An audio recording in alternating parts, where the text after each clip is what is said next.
Hello everybody. After watching first video, I am expecting that you have done exercise questions of chapter 1 and now we are starting with second video.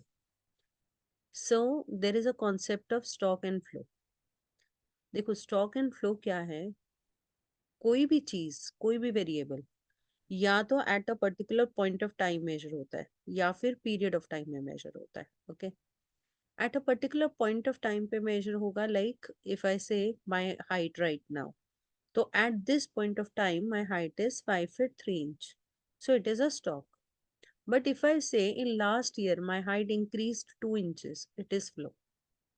So whenever you will study any variable, you will talk about total, you will talk about change. Total will be stock, change will be flow. Okay.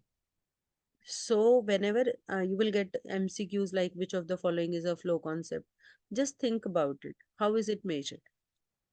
Investment हम लोग balance sheet में दिखाते हैं. Balance sheet की सारी item stock items होती हैं.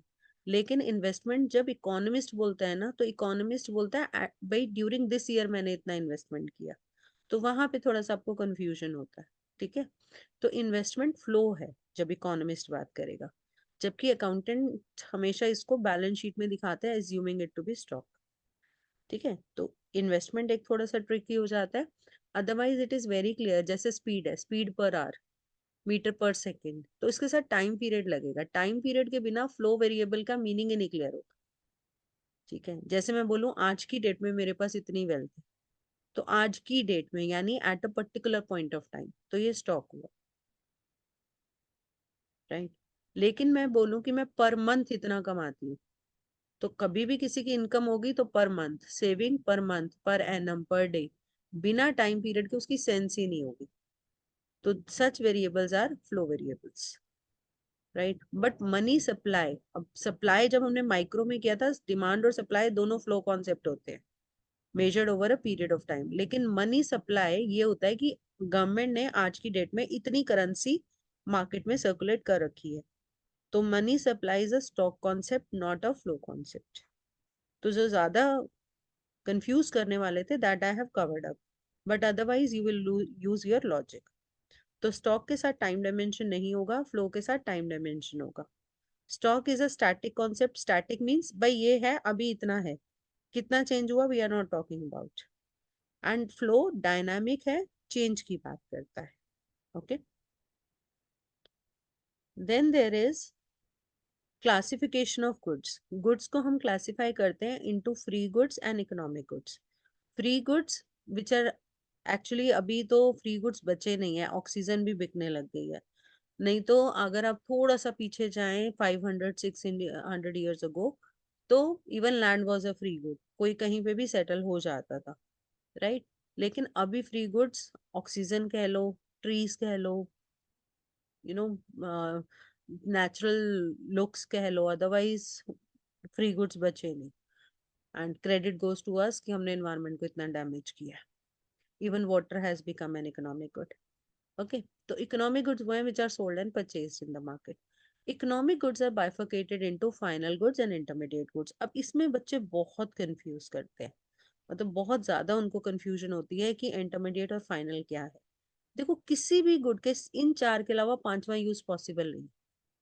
कोई भी गुड आप अपने माइंड में इमेजिन करो, जो भी तुम्हारे आसपास तुम्हारे रूम में चीजें दिख रही है ना, किसी भी चीज को उठा के देख लो. से मेरे रूम में मुझे भी ये टेबल दिख रहा है, तो ये टेबल या तो रीसेल के लिए आएगा, या ये घर के लिए आएगा, या ये ऑफिस के लिए आएगा. अगर ये घर के लिए आया तो ये कंजम्पशन है, तो भी फाइनल है. अगर ये ऑफिस के लिए आया, वहां बच्चे इसको इंटरमीडिएट करके आ जाते हैं, वहां भी ये फाइनल है क्योंकि ये इन्वेस्टमेंट है.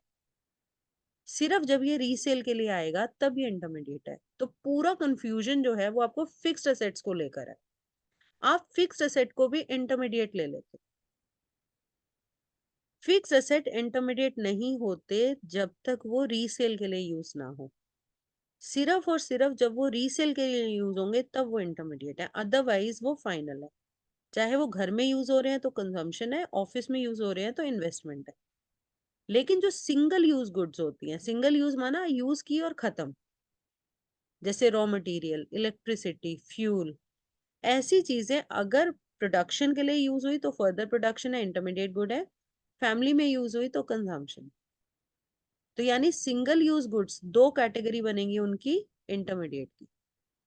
जैसे फॉर एग्जाम्पल सपोज मैं लेती हूँ शुगर। शुगर अगर दुकानदार ने ली फॉर रीसेल, इंटरमीडिएट। बेकरी वाले ने ली केक बनाने के लिए, तो भी इंटरमीडिएट, फर्दर प्रोडक्शन में यूज हो रही है, क्योंकि शुगर सिंगल यूज गुड है, यूज की खत्म। लेकिन शुगर की जगह ये होता ओवन।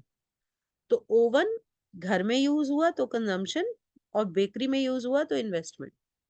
लेकिन रीसेल के लिए यूज हुआ तब इंटरमीडिएट। तो सिंगल यूज जो गुड्स होंगी वो क्या होंगी, या तो रीसेल या फर्दर प्रोडक्शन या कंजम्पशन।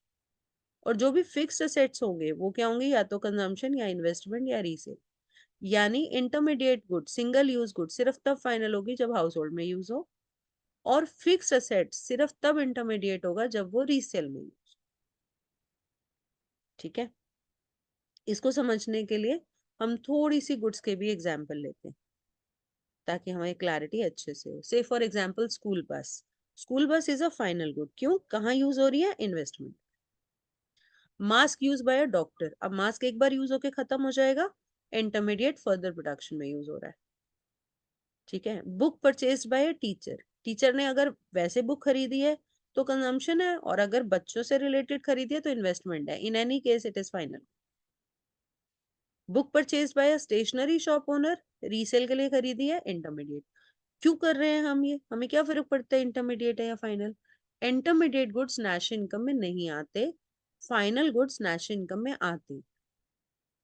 ठीक है। Intermediate goods not included in national income. तो जब आपको वो वाला एक टॉपिक आता है, how are following items treated while calculating national income, तो आपको ये देखना होता है ये इंटरमीडिएट है या फाइनल है। अगर इंटरमीडिएट है तो नहीं आएगी नेशनल इनकम में, फाइनल है तो आएगी।